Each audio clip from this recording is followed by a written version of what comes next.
28 मई को प्रधानमंत्री नरेंद्र मोदी नए संसद भवन का उद्घाटन करेंगे, लेकिन विपक्ष इससे काफ़ी ज़्यादा यहां पर तिलमिलाया नजर आया है कि राष्ट्रपति के हाथों से जिस संसद भवन का उद्घाटन होना चाहिए उस संसद भवन का उद्घाटन क्यों पीएम मोदी कर रहे हैं।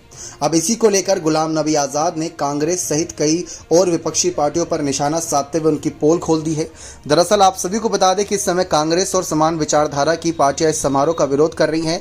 उनके विरोध पर अब पूर्व कांग्रेस नेता गुलाम नबी आज़ाद ने विपक्षी पार्टियों के इस रुख की आलोचना की।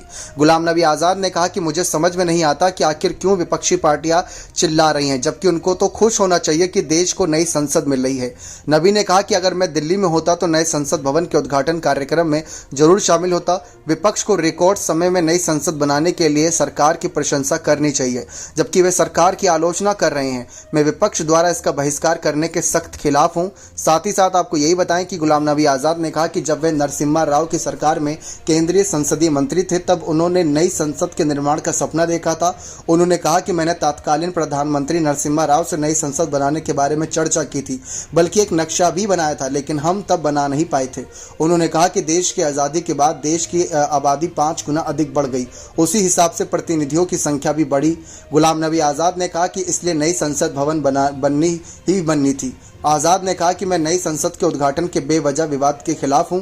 विपक्ष के पास मुद्दों की कमी नहीं है, वह गलत मुद्दे उठा रहे हैं, और अगर विपक्ष को राष्ट्रपति से इतना ही प्रेम था तो उनके खिलाफ राष्ट्रपति चुनाव में कैंडिडेट क्यों उतारा था, सबसे बड़ा सवाल यह है। तो एक तरीके से गुलाम नबी आज़ाद ने कांग्रेस सहित कई सारे नेताओं पर निशाना साधा। सबसे पहले आवाज़ इस मामले पर राहुल गांधी ने उठाई थी कि नए संसद का उद्घाटन राष्ट्रपति को ही करना चाहिए, लेकिन राहुल गांधी के उस मामले के बाद करीब 20 से ज़्यादा विपक्षी दलों ने यहाँ पर कांग्रेस पार्टी का समर्थन किया और इस मामले पर आवाज़ उठाई और इसका बहिष्कार भी किया। लेकिन गुलाम नबी आज़ाद ने विपक्षों को तगड़ा झटका दिया है। आपकी क्या राय इस मामले पर, जोड़ दीजिएगा। बहुत बहुत धन्यवाद।